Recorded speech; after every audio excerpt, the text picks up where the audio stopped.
Welcome to Healing with Marcus. Welcome to, we are on a rescue mission for our soul. So, this week's message is about us being on a rescue mission, first to save our own soul, and then to shine that light out into the rest of the world. Because it turns out that we are absolutely on this trajectory of raising our vibration so that we can help to shine a light on the rest of the false light that is going on in our world. But we do start with rescuing our own soul. It's almost like a search and rescue mission for our own little inner self. So, as we grow in understanding and inner standing of who we actually are, we grow beyond the levels, the confines of the mind. We grow into a deeper understanding of who we actually are from a deeper perspective, so that we are able to recognize our own inner true light. It's not always an easy journey. It's not always the fact that we can recognize when we're sitting in our higher self or when we're sitting in the false self. Often, it's very easy to be caught up in an ego dance of wanting to be more spiritual than we are, wanting to be something that we are not. Not that that's wrong in itself. There's nothing wrong with the desire to rise up to a higher vibration. But what happens is it's so easy to bypass our own inner wounding. And then instead of sitting with the wounding, sitting with your inner light and sitting with what's coming through, which at times can be kind of painful, it's very easy to move past that.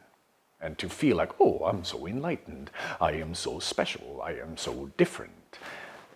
And in sometimes, not that we are not that special, not that we don't have that inner light, not that we aren't all of that, but it's easy to create a new sense of identity, a new sense of who we think we are, connected to the first of who I'm supposed to be when I'm all spiritual. Right? Yes?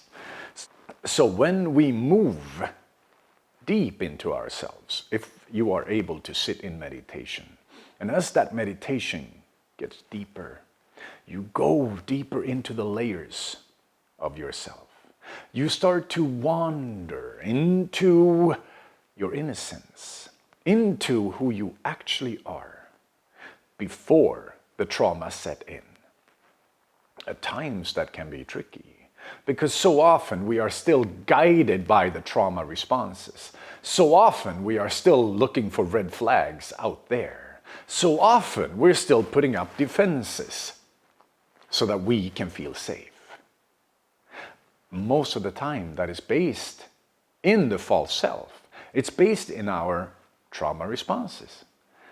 We don't want to feel left out. We don't want to feel like we don't belong. We don't want to feel a bunch of different feelings that may pop up in different situations. So then our innate defenses pop up. Our old defenses come back into play.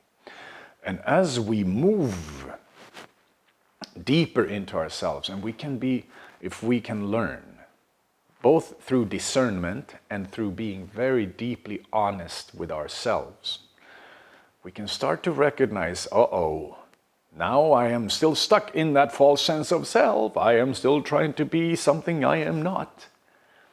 When we reach into that level of honesty, we are also starting to be able to both sit with the layers of pain that can still be present in your energy field, in my energy field. We start to discern, recognize, I'm trying to be something I'm not. I'm trying to be more than I am. What if I can move my awareness, my attention into that inner light and sit? Go on that rescue mission. coming back into yourself, recognizing, oh, there's a little bit of pain, there's that abandonment feeling, there's that little self that felt all these traumas growing up. And those traumas got put into a perception of self. So if we experience a lot of rejection growing up, or a lot of aloneness, or a lot of outsidership, we have created a layer of the self that may still sit in that space. So it's easy to be caught up in that sense of, well, they're not going to like me anyway. They're not going to take care of me. They're not going to love me, whoever they are. And as we move into that sense of self and that little piece of self, that little kid of whatever age it may be, 7 years old, 6 years old, 8 years old, 9, 10, 11, 12, 13, 14, 15, whenever you had your traumatizing experiences that made you feel like you didn't fit in, that made you feel like you were not good enough, that's where that ego started shaping up. And it's not, so again, then we're going to do a little side note here. The ego is, of course, not evil in itself. The ego is just a part of ourselves that have started to create a false sense of self to protect itself. Not strange, not bad. Natural, normal. If we live in the wild and there is a bear that comes at us in a certain place, it is healthy for us not to go back and revisit that place right away, if we believe the bear is still there. That's normal. So our brain goes into, okay, we're going to protect this physical body, this entity, and we're not going to go to that same place. Well, that same thing happens when we are feeling certain things. If somebody is mean to us in a certain way, or they abuse us in different forms, sexually, physically, verbally, emotionally, however that abuse may take form, or it can just be inherited trauma, right? Our parents experienced abuse and they carry that in their system, and either they become abusive or they just carry a sense of fear that we inherit when we grow up with those parents. So it's not that the ego itself is bad, it's natural, it's normal. And we do have to kind of learn how to embrace it, to see it for what it is, in order for us to recognize that, oh, that's my ego, which is fear-based. That's my fear-based reaction to something.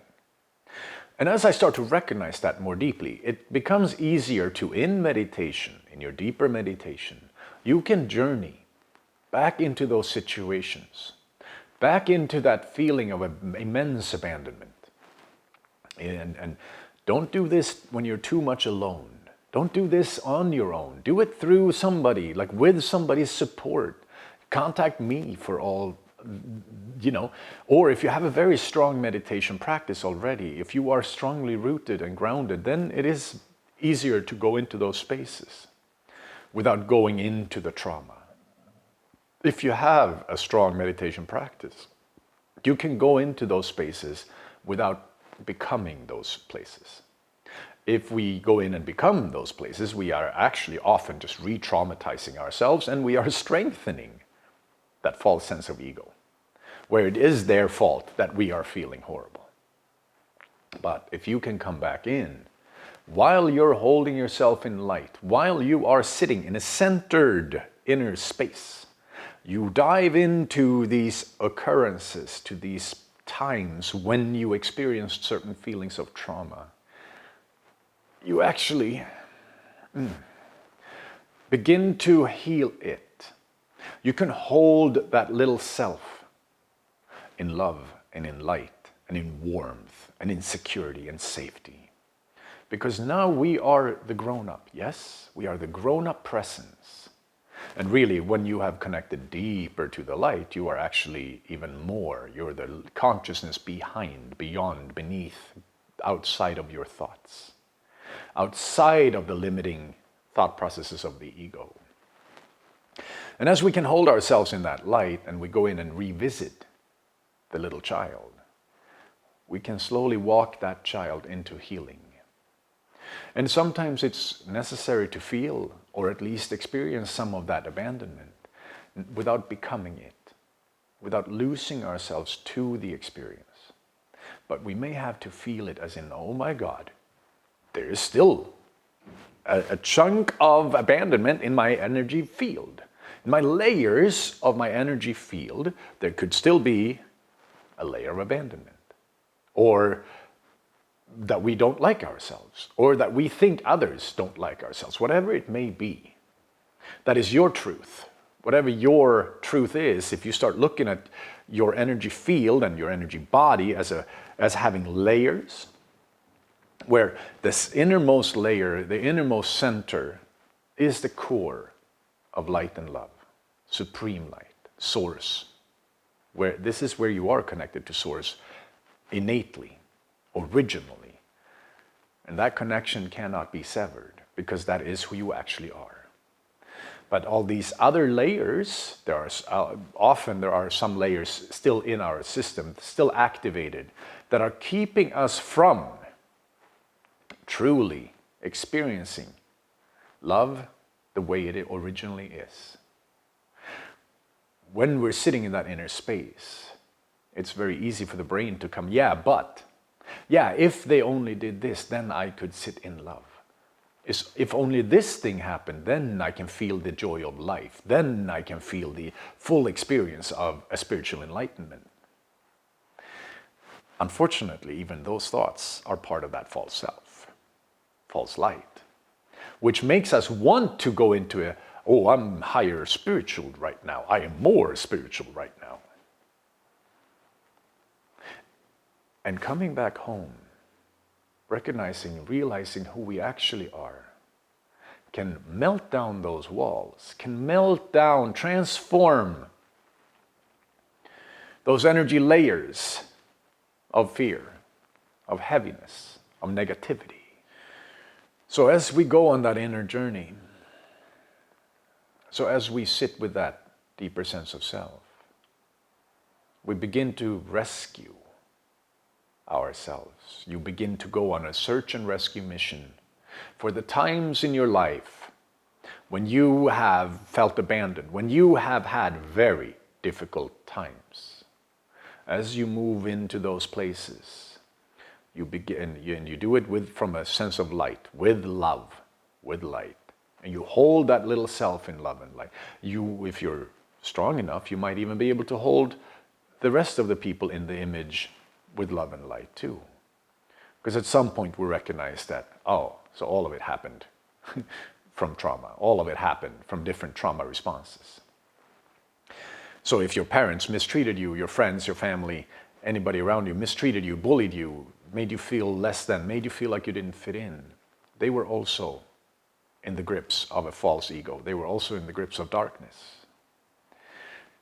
And when we can see that, when we can hold everything in light, we actually start to raise that inner vibration.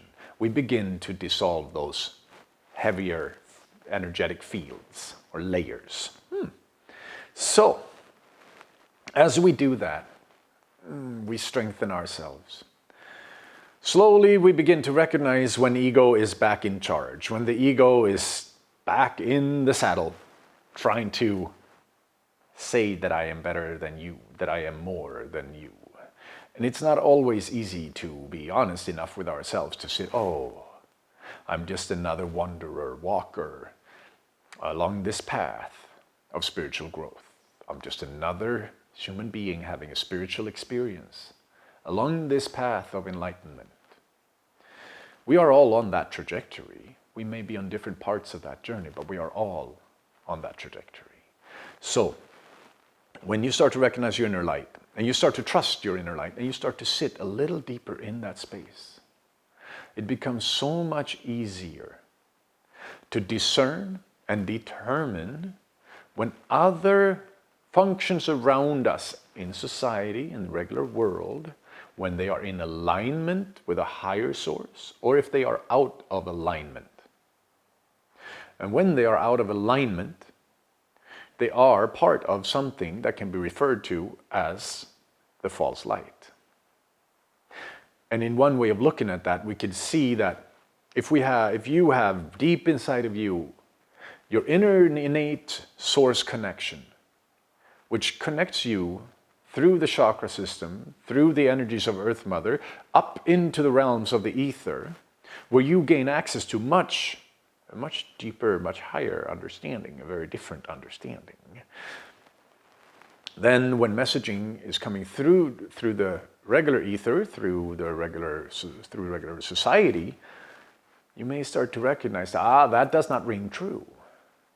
This message over here doesn't ring true. The idea of having to fit into a box to be accepted doesn't necessarily ring true. The idea of having to put our children through school in a very, very particular way where they will be on medication if they don't fit in the box doesn't really ring true with higher light. Now, it does ring true with the false light when we accept the matrix, when we accept the standards of society that are almost always, I would like to say always, based in fear, based in conformity, based in the need to fit in.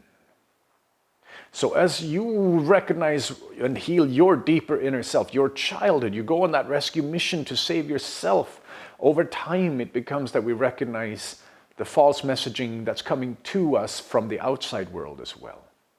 Then we go on, become part of the rescue mission of saving all of us. And it's not necessarily that we have to go out and scream from the rooftops, but we do have to recognize honestly when something is part of the light or not.